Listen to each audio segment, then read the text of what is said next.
राम राम मंडळी, काय मग कसं काय चाललंय? एकदम निवांत ना.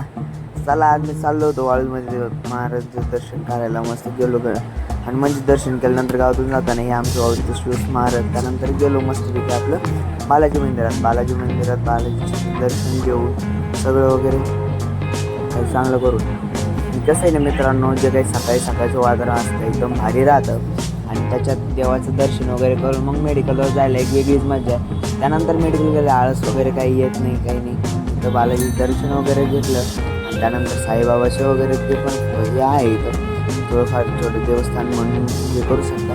तिथं देवस्थान दर्शन पण घेतलं आणि सोबतच स्वामी समर्थाचं केंद्र पण इथंच मानलं जातं. मग तिथं जाऊन त्यांचं पण दर्शन घेतलं. तर तुम्ही पण दर्शन करून घ्या. दर्शन वगैरे घेऊन मग काय चाललो आपल्या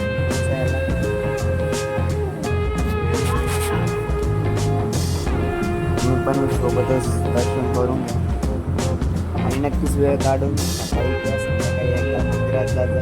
खूप भारी वाटलं असं, मनाची चिंता वगैरे सगळी दूर होऊन जाते. त्यानंतर आलो गणपती मंदिरात पण दर्शन घेतलं. आज थोडं लेट झालं असल्यामुळे गणपती मंदिरात आत जायचं दरवाजे पण बंद झाले.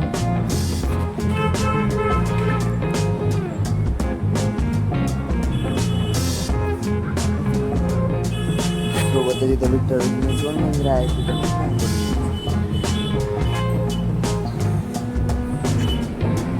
सगळीकडे दर्शन करून झाल्यानंतर परत निघलो आपल्या मेडिकलवर जाण्याचं. आणि इथंच नाही येताना एक दत्त मंदिर सारखं आहे.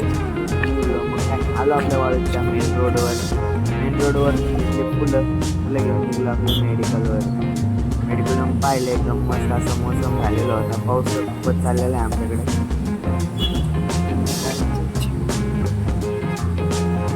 कसं काय म्हणजे एकदम ओके चालू आहे ना, म्हणजे पाऊस पाणी काय म्हणतंय आमच्या इकडं तर 3 दिवसापासून पूर्ण पाऊस चालू आहे एकदम दिवसभर. तुमचं काय चाललंय कमेंट करून मला कळवा.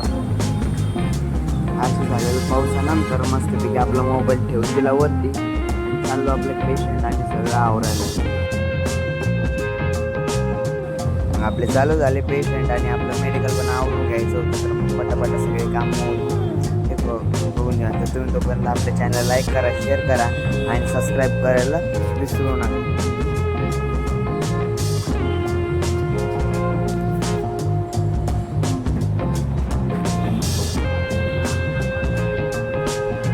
आणि आमचं मेडिकलमध्ये सामान वगैरे आता खूप असं वाढत चाललेलं आहे. मेडिकल कसं दिसतंय ते नक्कीच सांगा आणि तुम्हाला जर काही लागत असेल तर नक्कीच आपल्या मेडिकल सगळं अवेलेबल करून भेटेल. कमेंटमध्ये कळवा जर काही लागत असेल.